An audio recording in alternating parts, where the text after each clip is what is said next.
type of fight it turns out to be. If it turns out to be a fight which is like the David Audley Harrison fight, then I wouldn't learn anything.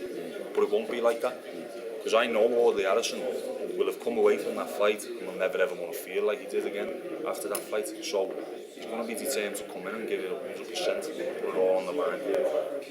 And in that case, I'll learn a lot, because it's going to be a good fight for me, a really good fight. There's a lot of people out there that might not think that he deserves this title shot. What's your take on it? Well, my take on it is just that if he doesn't deserve it, who does? You know, he's won his last fight, stopped his opponent. He's a former world title challenger, former European champion.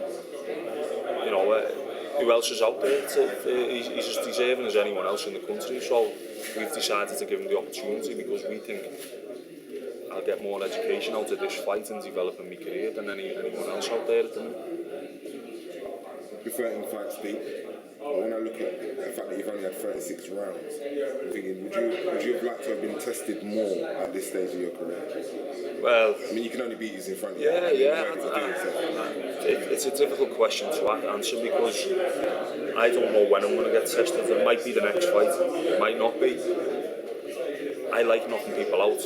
I don't want to hurt anyone. I like winning the fights early though. I like ending fights long. You know, I want everyone to be healthy and safe, but I do enjoy seeing the referee wave a fight off in my favour. So, you know, I'm not complaining that I haven't had as many rounds as like. I get the rounds in the gym and sparring. I know it is slightly different, but the sparring I do with top lads is like, it's like fights up. Believe me, it's really tough sparring. Could you see a fight with Kubrat Pulev? And if so, when? Not sure.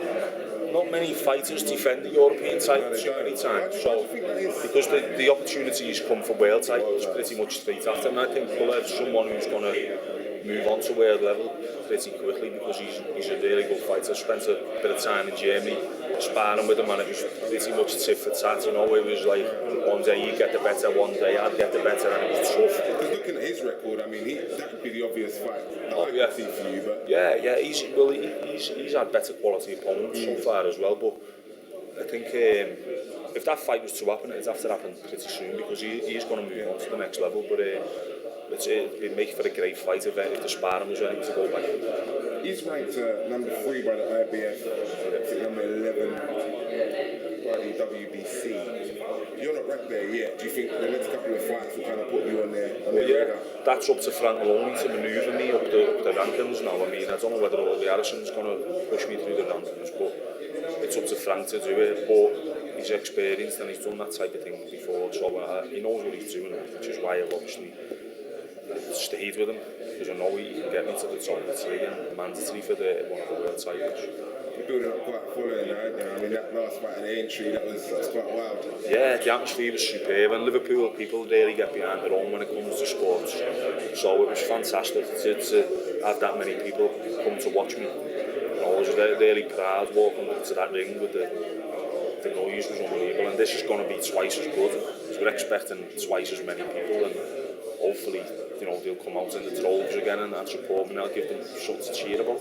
You struck me as the Bradley Wiggins of boxing though. Yeah. You can't shun the limelight. You're not really into the superstardom and the fame and all the glitz and glamour that goes with it. You rather get on with your business. That's the kind of impression I get. You tell me though. You haven't seen me on a night out yet.